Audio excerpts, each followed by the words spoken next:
This is High Flyers Podcast. It's Clayton Hemerson. 360 JD in the house. What's good, guys? Yes, sir. Today we got special guests. We got Jay Speccs and Devan Childs, local artists out of New York. What's good, guys? What's good? Shit, we chilling. How's life been treating you? Shit, man. Another day, another dollar. Just living the dream, you know. I feel that. Everyone's out here grinding. I love to see it. You know what I mean? Literally. Especially in the 716, man. We're seeing a lot of people come up. A lot of artists, a lot of producers, a lot of like videographers, fucking podcasters, you know what I mean? It's coming up right now. I like to see it. Nah, for sure. When I first started, it's like you almost had to get out of the area to make anything shake. And now it's like you can just drive to Buffalo or like different areas in Western New York, even like Rochester, Syracuse. Like it's a lot of different scenes popping up. You don't have to travel to Atlanta to make something shake no more. It's crazy to see. No, I feel that. But yeah, tell us what you got going on right now, what you're doing, you know what I mean? The movement and everything. I'm just working. I'm trying to be consistent, you know. I just signed a distribution deal. Oh shit. It's actually so the deal, it was middleman by my homie, but it's the album, my next album is actually gonna be distributed by Sony. Oh shit, that's dope. Congrats on that, bro. That's crazy. Congrats. I appreciate it. Oh yeah, no, that's big. I mean, especially like I said, from the area, you know what I mean?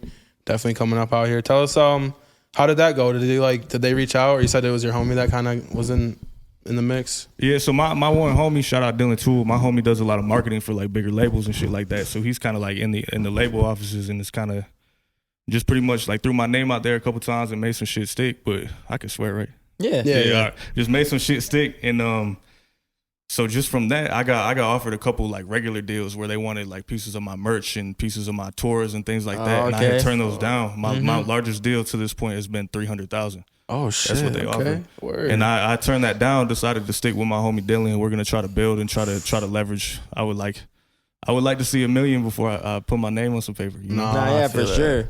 I feel that 100%, dude. I'm trying to hit that mill too myself. And then like at the end of the day too, like you want a career, you know what I'm saying? Like you don't just want to sign for just something and then just, you know what I'm saying? Especially like, yeah, if it's not the right deal, you know what I mean? You don't want to like do too much for that person and they're holding their end up, you know what I mean? Right. Yeah. Sony though, that's dope. That is dope as fuck. Oh yeah, I mean that's big congrats for sure. Do you think it was real when it first started happening, or because you already did some shit though? You already said you turned down a couple. Yeah, I mean I've to this point I've been offered like 7 deals, I want to say, but the first like 4 or 5 were from like smaller, like, not to be disrespectful, but bullshit labels. Yeah. Okay. So it kind of was like surprising when the bigger names started talking about like signing me and shit like that. But at the same time, it's like it's been a long time coming. Like I've been touring. I've done, what have we done? 5. I've headlined 5 national tours at this point. Word. Okay. So it's like I've been putting the work in. I've been doing the footwork, and it's like labels have started coming to me for my services before they offered me a deal. Yeah. I was booking tours and giving them my system for like bigger labels. You know what I'm saying? Shit. Okay. That's crazy, bro. That's fucking crazy for real. Like, and I know you've been at this shit for a minute, because I mean we know each other from like a couple years back. You know what I mean? Like high school and shit, whatever.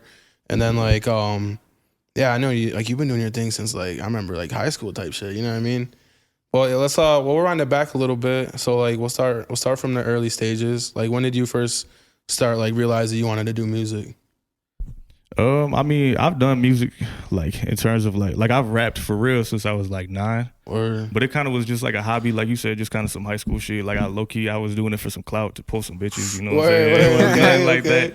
But honestly, it was when my baby moms got pregnant from my first son, and she had some complications with the pregnancy, and I had dropped out of school. Yeah.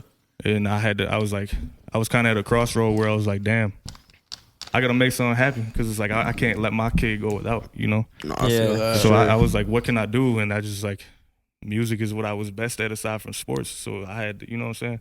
I kind of just took what I brought to the table and turned it into food. You know, that's the best way to explain it. That's when I really started to take it serious and tried to really monetize what I had going on. I feel that. What age do you think that was?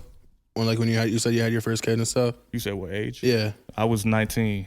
19? 19, yeah. Okay, word. Man, that's fucking crazy, bro. Like, 19 though? When did you do your first tour? My first tour, I was opener, obviously. I just didn't start headlining shit.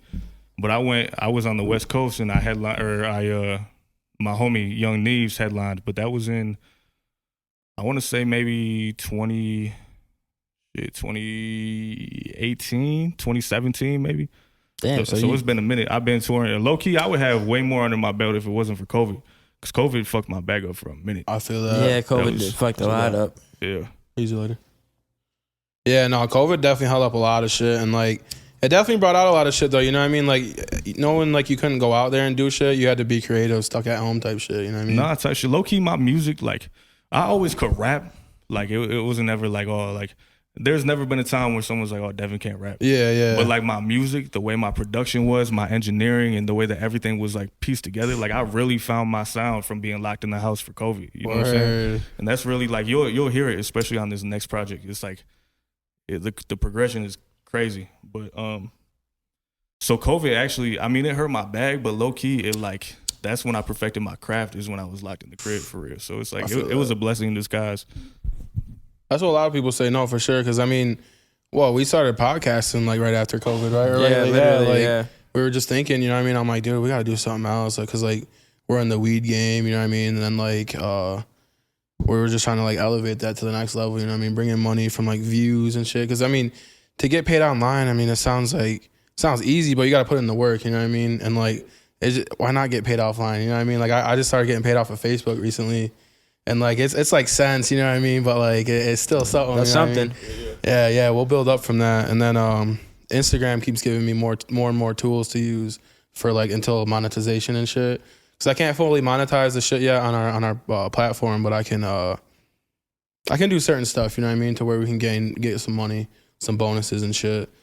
Well, I'm trying to get there. And then the more streams of revenue you have, the better. You know what I'm saying? If you're making a couple dollars here, a couple dollars there, before you know it, you're paying your rent just for bullshitting online. You know what I'm saying? It really, everything adds up, especially if you just stay consistent. No, I feel that. When did you make your first, like, dollar offline, you realize? So low-key, I always was, like, heavy on merch. So before I even really put out music, I was selling, like, T-shirts with my logo on them and shit. Now I got my logo tattooed on my hand and shit. Yeah, you know that's dope. But so before I even really put out music, people just knew that I rap because I put out. So low-key, this is kind of a funny story. Before I even, like, recorded and put out music for real, like, after I coming home from school and shit, I had done a couple, like, freestyle videos on Facebook. Word. I did 2 of them. Both of them went viral. Both of them hit 2 million. Oh, fuck. So that's really how I got my start. So before I even really, like, recorded music and put out music, like, hey, this is me as an artist, I was already selling T-shirts and shit just to get branding out there and to let people know that, like, it was a wave, and everything really kind of, like, it started with the clothing low-key. So that's how I really got people hooked, is I made them feel involved with the clothing. You know what I'm saying? They wanted to be part of something, because it's like we come from an area where it's not much motion. Yeah, you know what I'm saying? So if you give people something to be involved in and give people something to look forward to, like, you have a lot of power just from a little bit of motion coming from a place like where we come from. So low key, I started with the merch, and then after the merch started to take off a little bit, I had put my first album out February of 2017. 2017. What's the album called? It was Manifest. It's no longer on streaming platforms. I only sell vinyls of that album now. But shit, that's kind of crazy. Like, that's smart though. That is smart, yo, for real. I seen you were doing, like, some type of stock thing too for that. Is that still going on? You still doing that? Yeah. So I'm selling a percentage of my one of my upcoming singles. It's actually, the song's called LA, is featuring Westside Boogie. Oh, okay. Yeah, that's dope. Yeah, so me and Westside Boogie, I'm actually selling a percentage of those songs to fans, so my fans can buy up to 49% of that song. And then we make money together. The song, you know what I'm saying? The song ends up bringing in streaming money, which it should, between me and Boogie. Yeah, it's like me and my fans make money together. So for one, they really get to be involved. But for two, that's free promo, because that's now is their money involved in that, so they're going to want to promote it like it's theirs. Yeah, true. That's a fact. So it's really there's multiple layers to it. You out here thinking, bro. You definitely be doing like different stuff, because I know a little bit about like the music game and shit. Like, I'm really into, like, music in general, and then, like, all, like, the labels and stuff like that. But, like, you be doing some different stuff for sure, but, like, in, like, a dope way, like shit that, like, I haven't seen, like, people do that. Even like bigger artists, like, I don't know anyone doing that. That's like you're doing and shit. I said that's why the labels hit them up. True. That's a fact. How's that drink treating you over there? Yeah, my man's stuck in the chair. Tell him what it is. Yeah, we got the Slacktivist in the cups right now. We got Dr. Broke Leg in here. You know what I mean? We got the double dose. Yep. Shout out High and Healing too. Shout out High and Healing. Yeah. Let's shout out our sponsors real quick. Yep. We got our gold sponsors. We got Fireside Lounge and Salamaker opening very soon. You know what I mean? You can chop it up in there. They got a really nice lounge area, couches on couches. They got a gaming space. Yeah, you seen that on the Instagram? Yeah. And then shout out to our other gold sponsors, Scoob Doob. Scoob Doob be coming through with the packs. You know what I mean? He's got the gummies. He's got all the flavors of weed. Shout out Scoob. Yeah, we got High End Healing, of course, in Irving. And then we got The Joint in Salamaker.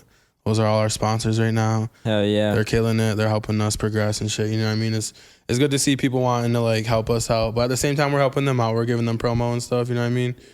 But, you know what I mean? We get to get like equipment and stuff with that, and it helps out. It helps out a lot. And yeah. So shout out to our sponsors, keeping us lit. But what else I gonna get into? I don't even know. I got a bunch of questions written out. But like so after you started like 19, you said, right, is when you first started to like kick it off. What was you were just graduated high school then, right? Yeah, I actually got my GED. Oh, you got your GED? Where? So I got my GED. Then I went to college. I was still a freshman, and then I dropped out again because of the whole thing with my son. But yeah, I dropped out twice. It's crazy. No, that's not bad shit. You're doing your thing though. You know what I mean? Nah, for sure. It's like I had got into an argument with someone on Facebook one time. They were like, "How you drop out of high school and college?" Like, man, mind your business. Yeah, right. Keep being an NPC. No, I'll be seeing the NPCs all over nowadays, bro. Shit. Man, we went to Denver, bro. It was like we were playing fucking Grand Theft Auto, bro. It was like people walking down the street just saying random shit like that. Man, oh god, that shit was fucking me up. Where was that at? You said that was in Denver. Oh, Denver, Colorado. Yeah, I ain't never been out that way yet. You stay out there for a bit? What'd you guys do out there? Yeah, we stayed out there for like 2 weeks. Actually, my homie, shout out Red Eyes. My homie Red Eyes stays out there. He's actually one of my artists. He signed to me and shit. But he stays out there. So we just went out there. We were on tour. We went out there to kick it. And I mean, we had a lit ass show and we fucking hit up studios, did some underground shows, all types of crazy shit. We ended up doing like 6 shows in a 2 week span just from being out there getting booked and knowing promoters and shit. We were just out there networking. So nah, you guys are definitely doing your thing, bro. I mean, out in Denver and shit, I didn't know it was like that. You know what I mean? I gotta get tapped in with that shit. Like, you guys gotta start like vlogging or something. Man, that's low key. That's been one of the hardest things for us to find is a solid videographer, someone that's like consistent and like, cause it's like I put money in people's pockets and they still act goofy. Like, I said, no disrespect. People got their own life and shit going on, but goofy in terms of like it's hard to keep them around and keep them as part of the motion. You know what I'm saying? Yeah, I feel that. We were definitely running into that a couple times. You know what I mean? Like, yeah. Either people they're you know what I mean, everyone has a position and some people just ain't meant for certain positions, you know what I mean? Like they just can't either handle like being around the money like that, or I don't know. Sometimes the grind's too much too. Some people don't got that work ethic, you know what I mean? How was college though? What college did you attend when you went? I was at MCC for a little bit in Rochester. Oh, in Rochester Community College, yeah. You do anything up there while you're in college? Like any shows or anything? Nah, like I said, I was focused on sports in school at the time, so I was playing lacrosse up there and shit, but okay, lacrosse? I didn't even end up playing my first game, but by the time I had like dropped out and shit, so. Oh, fuck. Yeah, it's just, like I said, there was family stuff going on and I had to be there for my kid even though he wasn't even here yet, you know, I was. No, that's respect though, you know what I mean? You gotta keep family A1. Yeah, family first. Yeah, no, facts. What do you got big planning for like coming up soon? I seen that show you were posting. No, yeah, I seen that too. Yeah, so on the 25th of February, we got a show in Kenosha, Wisconsin. Oh, Wisconsin. Okay. Yeah. So Kenosha, Wisconsin, and then we're back in Olean, New York on March 3rd, which should be a crazy. It's always crazy when we come back home. Now, yeah, how many shows have you done in Olean? In Olean, I've done probably like 5-10, somewhere in there. Not a shit ton. Low-key, right before COVID, I had sold out a show at Bonaventure, St. Bonaventure. Oh, shit. At the college, but it never got to happen. I'm still waiting. They literally just opened their venue on January 1st. Damn. So I'm waiting to go back there for that show still. So that's a D1 college, right? Are they D1? Yeah. Yep. Yeah, they're Division 1. Yeah. Shit, selling out at D1 college, bro. That should be fucking sick. Hell yeah, that was lit as fuck. That was about to be crazy. What else you got? Like, you said Kenosha. What's the next album dropping? Did you announce that yet or nah? Waiting on the label, man. Waiting on the label? Oh, yeah. I feel that now. Oh, yeah, you signed now. So what's that? What's like, if you can say like what is part of your deal like include like what do you got to put out type shit, you know what I mean? I just got to turn in an album and I got to pick out 3 singles and they handle everything else after that. They handle the promotion. They're handling all the, they're going to send me on a media run. So I'm sure I'll probably try to come back here after the album is that'd be sick. turned in, you know what I'm saying? That'd be sick. Kind of do another, like I said, a little media run, try to get on like some, just a bunch of this, really. Just try to go on a nice little run, like try to maybe get on fucking Sway, Shade 45 type shit. That'd be cool. I already got some music that spins on there, but I got to get up there for an interview or something, you know what I'm saying? Fuck, man, you're doing a lot of shit out here now, for real. That's the label too, right there? Section 3, is that it? So the Section 3 is actually my label. Your label, yeah. I have artists that are signed to me. It's myself, my artist Brand New he's actually from Blytheville, Arkansas, but he also claims Huntsville, Alabama. I think he follows me on the page, Brand New. Yeah, that's my homie. That's a homie. That's my brother. For everyone that's signed to me is my brother, like real life, like take a bullet for him type shit. And then my homie Red Eyes from Denver, he's like on the chopper shit, like some strange music type shit. He's dope. And then he's the next one to get a contract, Lowkey. This is my DJ, but he's crazy with the vocals, like with the singing and shit. Oh, okay. Like he be making some like I don't want to say like punk shit, but almost like you tapped in with like Kid Laroi. Yeah. Oh, Yeah, yeah, like some yeah. Kid Laroi type shit. He be on the not necessarily emo, but like I know what vibe we're talking about. He'll tell you how he feels, you know what I'm saying? Yeah. I know exactly what vibe we're talking about. Some shit for the bitches, you feel me? Yeah. For real though. Like, damn, that's dope though. What else? You could be probably making me like some crazy hooks and shit too, with the singing shit. Yeah, bro, it's crazy. Low key. I've been singing a little bit low key. I've been listening to 112 in my off time. Going to hit the studio, you feel me? But nah, it's just every day is just new shit. We're always trying to, like evolve our sound, trying to not really sound like the next person. And everyone inside the camp has their own sound too. That's the crazy part. So, do you think your guys' sound is like typical New York sound, like how they say like New York rappers? Because we're not. You know what I mean? Everyone says New York, but they mean New York City. They don't mean fucking other parts of New York. What do you say? What do you say how you guys' sound is? I don't know. I definitely got. I got collab joints with El Camino. You know what I'm saying? Oh, shit, that's dope. I got tracks with Conway. You feel me? So it's like I definitely got joints where I'm on that shit, but at the same time, Skyzoo, you know who Skyzoo is? I don't actually know. Skyzoo and Rick Hyde, we got a song. So it's like I definitely got some joints that are like more towards the Buffalo sound, but overall I feel like my shit is almost like I said, it's like in its own lane. I don't feel like I really sound like nobody else. You know what I'm saying? That. Yeah, that's a big thing. It's universal. That's a good word. Yeah. It's universal. So it's like you put me in the room with those people, I can do it. I could rap with whoever. Facts. But it's like in terms of making music, I want to really like push the envelope and do something that no one else is doing. Respectfully, of course. You definitely are. No, I know that one album you put out. I was fucking with that album. Was is it the Wolf? Is that what it's called? Wolf album or what's it? Lone Wolf 3. Lone Wolf. Yeah. Lone Wolf. Yeah. Yeah, it's 3 of them. The one I think it was the last one where it was like you're on the cover and it was a music video. I can't remember the exact one. I've been looking up so much shit, dude, but it was one of the music videos. I think it was black and white in the music video type shit. Shit, you probably remember. Yeah, you done so much shit, yo. Yeah. No, but yeah, I was checking that shit out. I gotta check more of your recent stuff out, but I definitely want to tap in with some of those some of those tracks you do got. But you haven't released yet, right? With like Conway and them. No, Conway's out. That was on Lone Wolf 3. That one's out. It's like got like 250,000 streams right now. Dude, I gotta peep that one then. But we actually are gonna re-release that through the label. Word. Okay. No, that would be fucking sick, bro. Like, you already get, you know what I mean? You got the names on your belt. It's only a matter of time before you just, you pop and you hit the scene like that.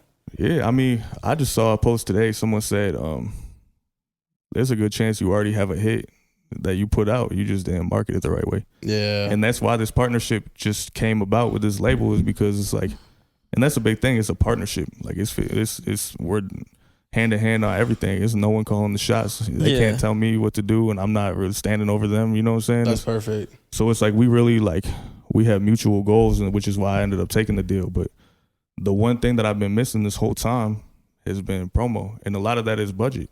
You know what I'm saying? So these labels will come to me with a big budget. I'm telling them what to do for their artists, but then I'm getting pennies to the dollar. So that's what I have to invest in my own shit. Yeah, you feel me?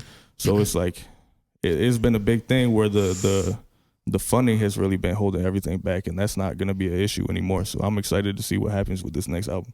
No, yeah, that's gonna be dope. I could definitely see you being on like No Jumper in a couple months, or like, you know what I mean. I can see that shit, bro. And I'm glad we got you here because you know what I mean. Like, that's one of our motions that we want to get going is to get these artists in New York, or like, you know what I mean, just these underground, like Adam's, like how Adam was in the beginning. You know what I mean. He was bringing these underground people in, and like people that are about to blow up, and they blow up. You know what I mean. I like that wave, and that's one thing we're trying to do here at High Flyers for sure. Wow, I could definitely, he's gonna be on No Jumper. Watch, he's gonna be on No Jumper, bro. On your album, like, is there any like features? I mean, I already told y'all I got Boogie, but what's up, Boogie? Okay. So that's gonna be on the album, and then Lowkey, aside from that, it's just the homies. Okay, it's the homies. I get everyone on my team a lot, so everyone on my team you'll hear on the album, and then it's a couple people from Rochester that I am looking to sign in the future who also will be on the album, but. I really kept it local. I kind of told them to save the bag for the promo, like, yes, because it's like it's been a recurring theme that if you get my music in front of people, they convert by themselves. I don't really need a cosign, you know. And the reason I recruited Boogie is because the song's called L.A. I had made it when I was about to fly out and sign my deal. I was gonna end up taking one of those deals in L.A., but decided not to. But I made that song like inspired by that, so I was like, okay, if I'm gonna drop this, I need an L.A. artist on there. Yeah. So I reached out to Boogie and. Still waiting for that verse back, but I already know it's gonna be fire. That's one of my favorite artists in real life, for real. Yeah, hell yeah, that's dope. That's gonna be sick. Jay be tapping out on the West Coast a lot. You be fucking with all the like West Coast rappers, like. I be going out there a lot. Who you be fucking with out there? A couple artists. I like LA Russell. I like obviously I like Shoreline Mafia and all. Well, they're not Shoreline Mafia no more, but like Felix Flexen and all them. I like a couple of underground artists too, like Rob Vicious. He's a little bit underground. A couple more artists too. Rob Vicious, yeah, we're supposed to get him on here. He was he sent us a video back when we were at Cloud Talk 716, and he's like, coming through. But it was right around Christmas, so I mean, our schedules just didn't match up. Because he lives in Pittsburgh now. Yeah, our schedules weren't matching up, so yeah, we were just got to get him in here for sure. What do you think one of the biggest venues you've played at, or one of your favorite venues, I should say?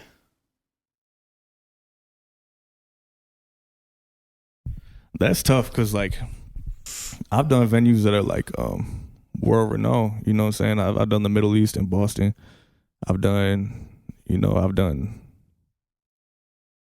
a lot of different places, but low-key, my favorite joints are the DIY spots, the little ones where you got 150 people in there and it looks like a motherfucking, you know what I'm saying? Mosh pit. It looks like a mosh pit for real. Yeah. And y'all are just jumping in there. So yeah, I'm definitely at the point where I like the little DIY joints. I'm always gonna like the more like intimate settings because I'm an artist where I'm like, what I had to say is like I say what I say to connect with people. Mm-hmm. You know what I'm saying? So if I'm I've opened for Benny in Philadelphia in front of 700 people. Oh, okay. It's like dope. That was cool. I made a lot of fans off that shit. But at the same time, I like when I can make eye contact with every person in the crowd and really make sure that everyone is having an experience. Yeah. So I still like the little DIY venues, your mom's houses in Denver, you know what I'm saying, whatever we find in Olean, you know, like Renagan Brewery in Kenosha, like those little ones that are like really count because everyone has an experience and everyone is like, for lack of better words, everyone's getting off. You feel me? Like, yeah. Dude, I'm gonna pop out to that Olean show. Is there still tickets available? Yeah, we sold. Yeah, word. Yo, he's ready. He's strapped. He said, "I got him on me. I got that bitch on me." Is there a place that like you haven't done a show at yet that like you want to? Like a city, you mean? Yeah. L.A. Staples Center. True. Yeah, I got to go out to L.A. Yeah, Staples Center, Lowkey. I got a big fan base on the West Coast just because that's where my first opening tour was. I got songs with Rex Cypherage. Y'all know who he is? What's that? Rex Cypherage. I don't know. He's got joints with like Russ and Mozzie and cats like that. Word. So he's from the Bay. So I got a joint with him. That's one of my bigger songs. And but it's just so hard because we drive on tour still. It's so hard to connect the West Coast to the East Coast with for sure. Because I need to find venues in like Salt Lake or something like Nevada somewhere to really middleman it and make it make sense financially. You know what I'm saying? That's a fact. What do you guys got like for your team? Like how many people are you usually traveling with when you go on tour? Shit, it depends. Low key, I try to bring a couple artists with me just to give them an experience. But in terms of the actual team, we ride like 4 deep, and then we just all delegate and split up jobs. We got one person on the merch table. He DJs. You know, me and Brand New both. We're both certified audio engineers, so we be running the sound and shit.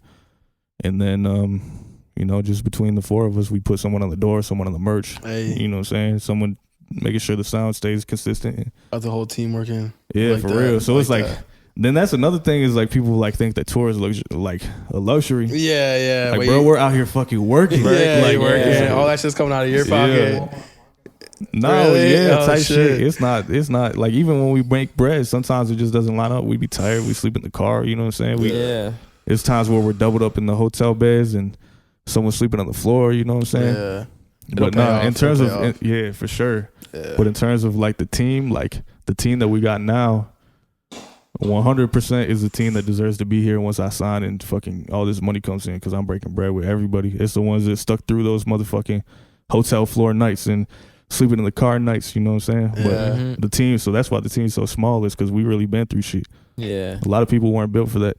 And That's facts. I've been saying respectfully, but that's disrespectfully. Disrespectfully facts. So definitely everyone ain't built for that shit, bro. I mean, it's crazy from like how I see my circle 5 years ago to now, dude. It's like, bro, I was rolling with like at least like 8 people at a time 5 years ago. You know what I mean? Same. Now it's like fucking 2 or 3. And it's like, and it's just, like you said, not everyone's meant to play. Like not everyone can fit that role, but like the people that are there, they know exactly what to do. You know what I mean? They help the team as a whole. And I like that shit. And then, I definitely respect you for doing that shit. You know what I mean? Like bringing your team with you, all that. That's That's like Nip dope. said, circle got smaller, everybody can't go. Mm-hmm. Yeah, that's a fact. Yo, for real. No, I'm definitely gonna pop out to that OEN show. Maybe I could get a vlog of that shit. You know what I mean? Because those venues are probably pretty laid back. You know what I mean? Like they'd let me get some shit, maybe. Oh yeah, for sure. Pretty much anywhere in the city we go, we like they're doing whatever to accommodate us, just because it's like that's home field advantage. You know what I'm saying? Yeah. So. What were you during like the SoundCloud era? Were you like very active, or what would you say?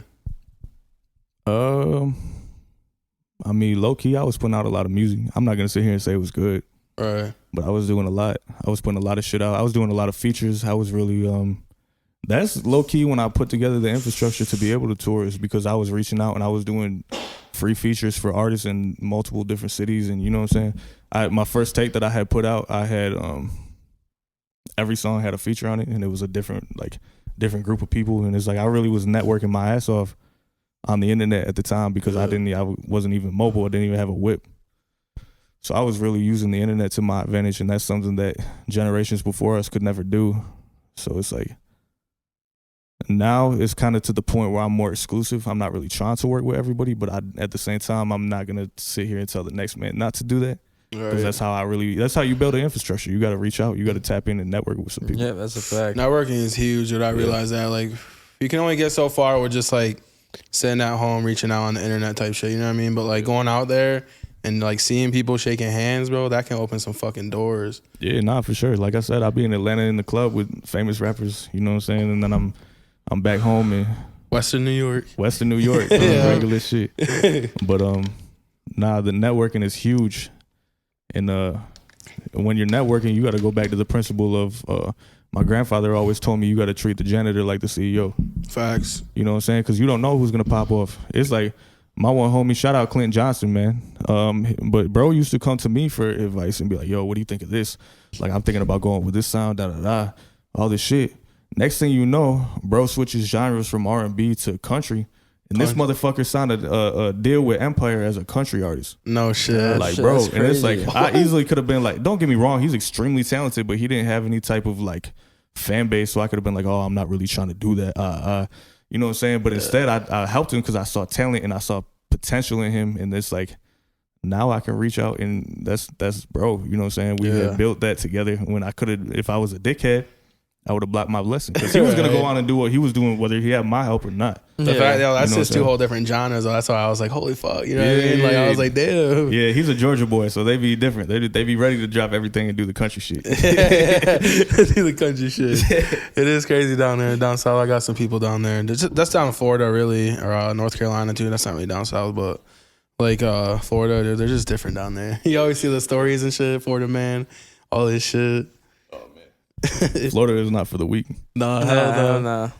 I seen this. We was on vacation a couple months back in Disney, and me and my girl was just cruising type shit, and like this car come around the corner, and they ended up going on 2 wheels and almost wrecking. And the girl came down. I was like, boom, dude. I was like, holy fuck. And this dude looked like a fucking killer. Got out of the fucking car. He was wearing like a wife beater and has suspenders on with like pants and shit. And he goes in the back of his truck. I'm like, bro, he's getting a gun. Like this dude's got a silencer on his shit too, bro. Like he looks like one of them motherfuckers. And I was like, he looked like he wanted to beat her ass. So like he's sitting there in front of her car like screaming and shit. I was like, hey, he was definitely speaking a different language too. I was like, you don't want to run into the fucking wrong people down there. I seen this video. This wasn't in Florida, but it was out on the West Coast. The road rage driver, or he was like getting out and slapping cars with a baton and shit. Did you see that? Oh yeah, I seen that. Yeah, bro. It's just like only a matter of time before he runs into the wrong motherfucker and gets fucking smacked, dude. Like people is crazy out here. Everything's getting caught on social media. Oh, sweet. Yeah. Everything's getting caught on social media too nowadays too. It's funny as hell. Yeah, it's crazy, especially in them southern states. You fuck with the wrong person in one of them southern states, you getting smoked. Yeah, everyone be carrying shit down there. Yeah, and the laws are so fucking like easy down there, bro. Anyone can open carry. You know what I mean? Yeah, man. Someone spooks you, you're allowed to blow their shit back. You're allowed to blow their shit back. God damn. Fuck. I don't even know. What we got going on over here, Jay? Shit, just a little bit of what I'm smoking on. London Fog. Yep, London Fog. 716 Farmer. What's that one on the left you was explaining? This one's by Mr. Cushington. He's from the Bay Area. He's like a very small batch grower. These are one of his strains. He's got another strain that he's real known for called Lemon Up. Word. Yeah, I want to try that one so bad, but no, yeah, this will be my first time trying these right here, so I'm excited. And I'm a Skittles fiend, so. Skittles fiend, yeah. So you say you don't really be smoking like that much, or you don't smoke at all? No, I don't smoke at all, Lowkey. I had a bad experience in like end of high school, like going into college type shit. I had smoked some shit that was laced, and it kind of like fucked up the experience. Okay. Damn, you be smoking though. You just smoked a blunt. Yeah, and he sipped on the slag. You drink it all too. Oh yeah. Yeah, that shit was tasty. So what do you be doing? Like, what you said you're the DJ, right? Yeah, I'm a DJ. What's like some of your job? Like, what do you do? Like when you go to a show? I like carry some of the equipment in, like me and Red Eyes. Or like New and Devan talk to like the venue people that run it. Oh, like the promoters and shit and all the venue. We kind of like set up all the sound, like plug in everything, and then while like Johnny probably like raps on the mic, he's checking the vocals like we did before this. Yeah. Okay. You be like playing, so you like, what do you do like in between songs? You just be like playing shit, getting the crowd hype, or is that like what it is type shit? Yeah. All right, bet. I like that. That always looked like a fucking lit job, dude. Just getting the crowd hyped to some shit. Yeah, it's definitely fun. I was like, bro, I need to get on that shit. I've always been interested in the music shit. I was like, bro, just like being there. Like I love going to concerts and shit. You know what I mean? Like, you ever perform at what is it? The Ballroom in Buffalo? Town Ballroom? Yeah. I don't think so. No. Nah. I like venues like that. Like you said, they're just smaller. It's like more intimate, like with the fans and shit. Cause that shit, like, you know what I mean? Like being at a big ass concert is fun and shit. But like when you're in a concert like that, the artist is jumping. There's like maybe like 350 people in there. Those are like the best concerts, I swear. Yeah, type shit. It's like those stadium, like you said, those stadium shows are cool. Like, excuse me, especially if you got the visuals going. Like if you got the visuals and there's like you're doing a lot of shit with your performance and it's theatrical, that's cool. It's entertaining. But at the same time, if it's like, if I can jump in the crowd and crowd surf and touch every person in that motherfucker, that's like, it's a completely different experience. But nah, I haven't done a lot of shows in Buffalo, Lowkey. Buffalo is kind of hard for hip hop. Even with Griselda popping off, they're hard to get booked in hip hop. It's like, yeah, that's true. I don't know what it is, but yeah, hopefully we're in the works to try to change that, try to get a venue out there that's like more consistent in booking hip hop acts and shit. Cause I do everything. Like I said, I was booking tours for labels before they were offering me shit. So I really be doing a lot of shit on the back end. Even though I'm an artist, I still do a lot of like front office shit. You know what I'm saying? Okay. Who's a couple of your artists right now that you're fucking with, like inspirational wise? You know what I mean? Like that I be listening to? Yeah. Shit, let me pull it up. I'll show you. Let me pull it up. Oh God. You think you got some of the same inspiration from when you were just coming up to like compared to now? Nah, low key. Like when I was coming up, I would listen to like. That's another thing with the progression of my music is like when I was coming up, I was only trying to rap on boom bap shit. I wasn't trying to sing no hooks. I was like, nah, fuck that. Like, like stuck in that New York mindset. And it really was when Brand New, my artist that came on tour with me, he's like, bro, like he really opened my mind to some shit. And just from being in the studio with him and shit, it really everything has evolved. So low key right now, I'm on like Rilo Rodriguez. You know, yeah, I fuck with Rilo. Kid Leroy, low key, I'm always fucking with Kid Leroy. Fire. Y'all know who Lil Papa is? I don't. Yeah. Lil Papa's fire. Yeah. Where's he out of? Ain't he out of Florida? Somewhere down south. I want just by how he talks. I'm not sure exactly though. He signed to CMG, right, or something like that.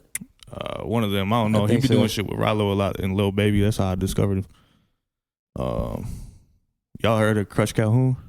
No, I haven't. Nah. Dog, Crutch Calhoun. Y'all gotta listen to Crutch. He's from New Jersey. New Jersey. But he signed with I don't know if he signed with Dave East or affiliated with Dave East. Okay. But he's like in the same camp as Dave East and like Millie's in them. You know what I'm saying? Yeah, Millie's. So Millie's I listen to a lot. Yeah, Millie's is hard.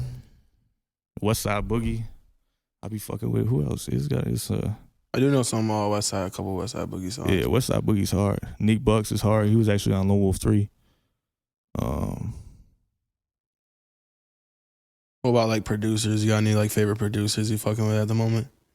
Shit, I try not to like tap in with producers too hard just because I don't want to sound like I do all of my own production. Oh, word. Oh, that's dope. Yeah, that's dope. Yeah, so you don't want to like seem like you're getting, you know what I mean, your shit from that's someone. good too, as being like a sign, like a partnership with like a label too. Yeah, that's great. Yeah, that's how you save your budget. Hell yeah, you end up owning big way less time, money. bro. That's smart. Yeah.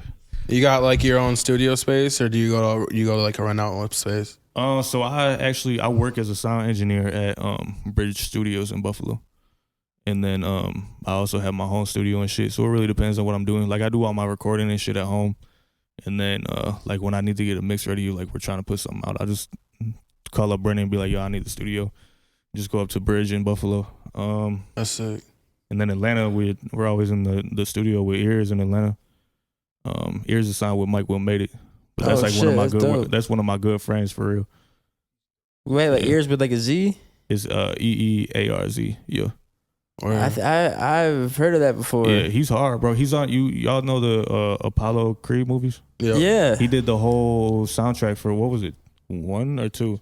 Creed 2. He did he's like on most of the soundtrack for I know who you're talking about. Yeah. And I can't say too much, but he's also wrote for a lot of big people. Yeah. So he's like, I mean, saying low key, and those NDAs be fucking us up. I can't even brag really, but fuck. But nah, he's super talented. So when we're in Atlanta, we're tapped in with Ears. We're at the studio with him. That's dope. But yeah, I mean, we're always just voyaging, trying to. That's another thing is in the studio we've been making connections. That's when you bump into a lot of people. Is like the people that you want to bump into, you bump into at the studio. You know what I'm saying? Word. You bump into so and so at the club. It's like that's whatever. They're drunk. They're chasing bitches. They're not really worried about shit. You bump into someone at the studio. They're in work mode. So that whatever you're trying to say, they're way more likely to hear. That's why we be in the studio and not in the club. You know what I'm saying? What's one of the? You get any messages from any blue check marks that you're like, holy fuck, like they responded type shit on Instagram or anything? I mean, low key. Nah, I can't say too much. Low key, I was fucking on a blue check girl for a minute, but I can't say too much. But I was proud of me for that. Yeah, no, I would, for real, good shit on that. The blue check girl. No, I think I got a couple that follow me and shit. No one crazy, but like Rob Vicious is one though. But shout out to him. Yeah. But yeah, I mean the blue checks, dude. I'm chasing that, bro. I can't wait to get that blue check next to the name.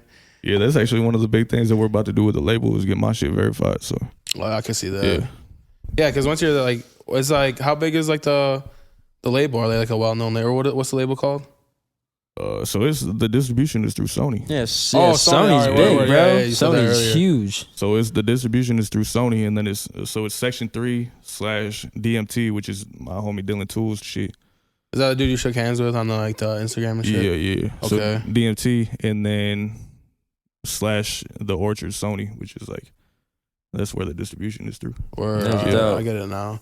Yeah, I don't know too much about all that shit. Nah, yeah, and then like there like isn't there like a with like signed to a label? There's like a difference between like a partnership and then like signing, right? Yeah. So pretty much like what I did is a distribution deal, so they get a cut of my royalties, but then they can't tell me when to tour. Yeah. So they like, can't, you know what I'm saying? So like he's got like the best deal type shit. Yeah. Like a partnership is what you want to do instead of like signing. Having them control you, or you know what I mean? Yeah. And it's the same thing as going into business with somebody. So it's like obviously everyone has to hold their end of the deal to make it lucrative. Yeah. But I mean, at the same time, I'm still working for myself. I still can tour when I want to. If I want to go around what we got going on with them, I can put out a project whenever. Yep. It's like they can't stop me from doing anything. I just owe them one. You know what I'm saying? Right. So that's a good thing. But so far they've done nothing but look out for me. I got no complaints. I'm excited to see what we can do together. But that's a big thing. Is there was clauses in the other contracts that I got offered. I turned down 300 bands. That's a lot of money. Yeah, especially when you come from where we come from, bro. Yeah. Like it's like we got more junkies than we got people that have their shit together. That's a fact. So when you come from that, it's hard to turn down that type of money. But I saw shit lining up where it's like if they're offering me 300 bands in this time period, it's because they think I'm worth 3 M's. Yep. You know what I'm saying? And that's how I felt about it. So I was like, let me be patient. Let me eat ramen. Smart, let me eat ramen noodles for another couple months. We'll figure this shit out. You know what I'm saying? Smart. I never thought about it like that. You know what I mean? Like they're willing to give you this, but they know you're worth more. You know what I mean? Obviously. Yeah. Damn, that's a good way to think about that. That's I be thinking about everything. I'm like, if they're gonna give me this, they'll give me this later. You gotta be calculating that shit. Yeah. Nah, tight shit. And it's a bro. The big thing is they'll sell you dreams and fucking just shelf you. You know what I'm saying? They'll sell you dreams, and that's another big thing is I have big writer credits, so a lot of these labels know that I do my production, I do my own writing, I do everything. So a lot of times they'll try to have throw clauses in there so that they can continue to keep me on a retainer as a writer. Yeah, okay. While I'm paying them their money back. Oh shit. Well, they're stopping me from putting shit out so I can actually pay them their money back. You know what I'm saying? There's a lot of like, it's a shady ass business, bro. Like the industry is like, it's not it. It's not for the weak. It's not for the stupid. You got to really read your contracts. That's like more than anything. It's not hard to get to the point where they start to offer you shit, but it's hard to get to the point where you have leverage where you can get what you want. Yeah, that makes sense. I definitely feel like do you think you still get nervous before shows and shit? Do you still get nervous? Yeah, for sure. Yeah, if you don't get nervous before walking out in front of hundreds of people, you're a sociopath, bro. I feel that. You know what I'm saying? Like, do you do anything noticeably that's like people notice when you're nervous? Do you do anything? I just get quiet. Oh, you get quiet. I'm like, it's like people will come over and talk to me. I'm like, bro, fuck off. Like, I'm trying to get my head straight. Trying to tune in. Yeah, right. Trying to get my shit together. But I feel that. I get the sweats, bro. This guy knows. Yeah. The forehead will start going and shit. The one bead. No, because he said the one time we were interviewing some people, some of my boys, and he's like, oh, you must know these guys. He's like, your forehead ain't sweating. I was like, facts, bro. Yeah, he was good. He was good that episode. So I was like, he must know them. I used to get hella nervous for shit though. Like, I don't know if you remember, like back in the Arrows days, I used to puke before every game type shit. Bro, I actually remember that. You remember that? Now that you say that, I remember that. Yeah. Yeah, no, because like I don't know what it was, bro. Like football, lacrosse, anything, bro. Before the game, every game, bro. We would like, get ready to go out. I'd be like, what? And then we'd fuck. I'd be like, oh, I'm ready, and we would send it, and I would be good for the rest of the game, dog. I would fuck myself up though, because I realized it too, because like I would like not eat anything before the games, and then I'd puke right before the game. And I'd be like, bro, like, I need energy, you know what I mean? Like, I don't think about that shit. I was like, I don't know. I just wish I had the mindset now that I did. Like, you know what I mean? Now, back then type shit. For everything, like, for, like, that and, like, anything. Like, business-wise, bro, like, if I had my mindset back then, like you said earlier, we didn't really have, like, the platform or anything to, like, go viral or get big off of that. Like music was basically the only way. Sports, yeah, but I don't know. I don't even know where I was going with that. I'm high as fuck. No, for real. No, but what was I gonna say? Oh, like back then though, like, bro, if I was thinking about being a content creator back in like 2008, I would be viral already. Like I would be up there. You know what I mean? But you can't dwell on that shit. You know what I mean? You can't dwell on that. I just know that I got the right mindset now, and we about to go up. You know what I mean? I got Jay on the team. Yep. Got YC back there. About to get it. Geist. Yeah. Shout out to all you guys though. No, for real, we about to make this shit pop. Glad to see everyone going up. Definitely gonna see. Definitely gonna come to that show. The Only Ant show. Yeah. Talk your shit though. Let us know what's coming up. Shout out any of your people. Might wrap it up here in a few. Yeah, type shit. I mean, like I said, I'm just staying consistent, trying to get my shit together. I haven't dropped in almost a year at this point, but it's because I've been really lining up this shit with this album. I've been in and out of label meetings, and once this album drops, so it's definitely gonna be worth the wait. Y'all are gonna understand why it's been so quiet for so long, you know. The fact that you ain't done anything in a year and still just signed a deal, though, that shows a lot. Yeah, sometimes it takes that long too, especially in like the music game. So I could definitely understand. Nah, type shit, and it's just because I've been so picky with shit. So I've really been like trying to get my shit together. Like I said, so low key, everything I'm doing right now is to just build leverage for that next deal offer. Mm-hmm. You know what I'm saying? Yeah. So after I put this project out, I mean, it's no reason. I just I don't know if you saw, but I had a single hit the top 100 on iTunes. And that was without the label's help, and that was with the album already being out for months. It's just I reached out to my fans. I was like, "Yo, can y'all go please cop this?" Organic. Yeah, just go cop this song for me. And it's like, just from being consistent and from talking about the shit that I talk about in my music, I've almost built like a cult type fan base where it's like if I drop something, I'm selling out of that shit. Yeah, you know what I'm saying? If I drop merch, I'm selling out of that shit first day. It's like I printed enough merch to last the whole fucking tour. We sold out in the first 2 shows. Holy fuck. You know what I'm saying? And that's just because of the way that I've been. So it's like the label sees that. I did that to show them, like, look, this is what I did without y'all. Yeah. Imagine what I can do with you. Yeah. So that's like right now, everything that I'm doing is to just leverage that bigger deal. Like I would be shocked if I didn't touch an M on my next deal, bro. Like real shit. So it's like this album comes out. I just need everyone that supports me to cop that shit when it comes out. Try to do these numbers and try to get that M. And then, I mean, after that, it's just, I'm buying real estate. I'm investing in real estate with rap money. Yeah. I'm doing different things like starting different companies and just things to create passive income because rap doesn't last forever. Yeah, you know what I'm saying? I can't be 55 and like I'm 27 already hurting after coming off the stage. You know what I'm saying? Yeah. So it's like I can't be 55 hitting the stage on some Mick Jagger shit. Like I gotta so I'm investing in things for passive income. But once I first touch that first M, I really would like to come back to the community because where we're from, there's no type of anything for kids to be expressive. Right. You know what I'm saying? It's a fact. The only things that we had to turn to are drugs, women. You know what I'm saying? Or women and man, whatever the fuck, whatever you like, it's cool. And violence, you know what I'm saying? So everything is like, that's why where we come from is how it is because we have no outlets. I feel that 100%. So I mean, I'm trying to touch my first M and get back to the city. That's it. No, I feel that. That was definitely on my goal list too. You know what I mean? Like once I get up there, bro, I'm definitely gonna like be giving back to my people type shit. I can't wait for that day. Let me know, bro. Let's go in on that shit together. For real, yeah, we could definitely do something because you know what I mean. We definitely come from like similar areas. You know what I mean? We definitely tap in with that. I'd love to see that shit. Oh yeah, me too. That'd be crazy. For real, but nah, thank you for tapping in with us, guys. We got Jae Speccs. Yeah, I was gonna say the Slack got me a little bit, but nah, thank you to Jae Speccs and Devan Childs for popping out on High Flyers. Shout out 360 JD. Shout out the podcast crew. Shout out everyone tuning in. Shout out our sponsors again. Yes, sir. Tap in with Devan. You know what I mean? Fire music dropping. Thank you guys.